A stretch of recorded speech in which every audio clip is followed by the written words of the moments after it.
Welcome back to the Zells podcast. I'm here with myself, Shaq, Espen, and Zia. This is episode 5. Roll the clip.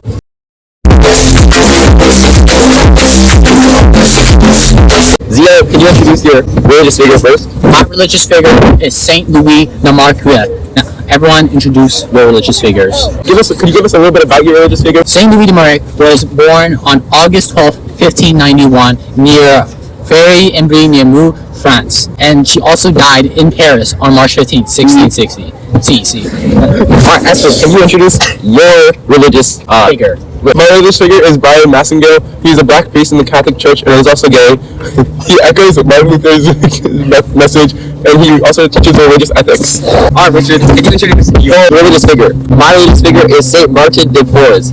He was born in Liverpool on December 9, 1579, and he died on November 3rd, 1639. Alright, Jack, can you introduce your religious figure? Certainly. My religious figure is Dorothy Day. She was born in New York on November 8th, 1897, and died November 29th, 1980, also in New York. Zia, can you explain a little bit more about your person and why they challenged Catholic beliefs? She didn't necessarily challenge Catholic beliefs, but she had quite a hard life. From a young age, a lot of her loved ones died because her mother died when she was young, and her father died when she was only 15. Eventually, she married Anthony Legras, and they had a son. But then, due to a long illness, the husband died in 1625. So clearly, she had quite a bit of loss in her life, which inspired her to help others through the Daughters of Charity of Saint Vincent de Paul. Did she start this charity, or No.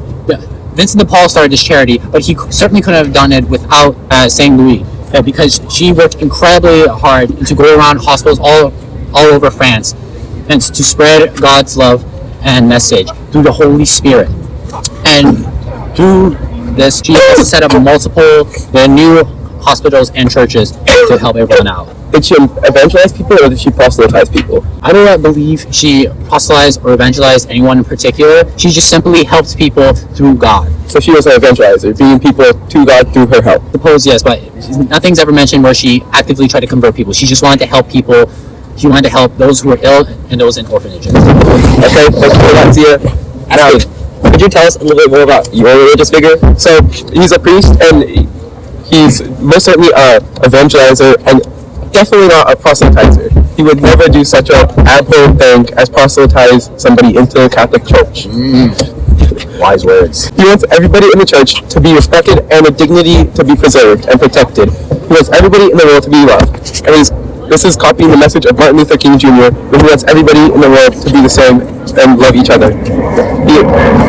He believes that social ethics is very important, and he is very concerned with social justice. Richard, tell us about your person.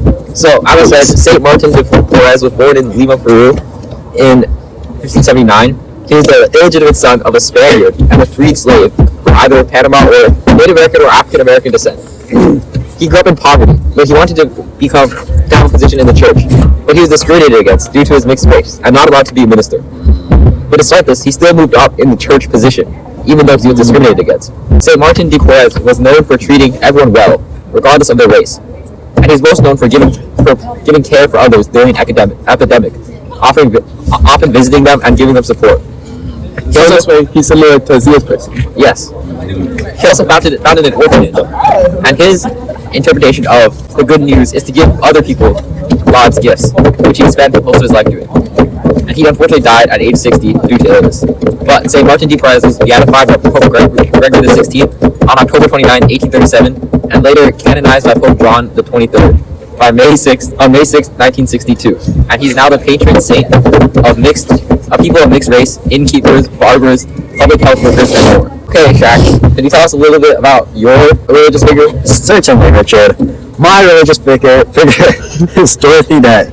She was born in New York on November 8th, 1897, and both of her parents were Protestant. However, they did not introduce her to the church, and she forced them to baptize her when she was 13. At the age of 16, she enrolled in college, where she stayed for 2 years and continued to live a bohemian lifestyle for the rest of her life.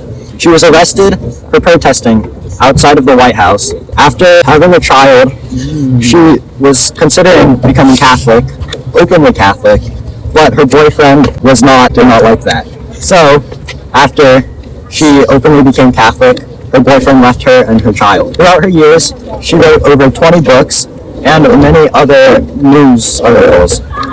She also started the Catholic Worker Movement, which was a newspaper which was very successful and even had its own newspaper. Her spiritual views were that she thought everyone should be devoted to the saints and mystics. So Jack and Zio, I noticed that your two religious figures both had children. Do you notice any other similarities between these two religious figures? That's a good question, Espen. One thing I can see between St. Louis and Joseph is that they traveled a lot. And they both have children? Yes, and they both had children to push their movement and give out help. And they also both had children? You know, I noticed that St. Martin also traveled a lot during the epidemic to care for others, which is another similar.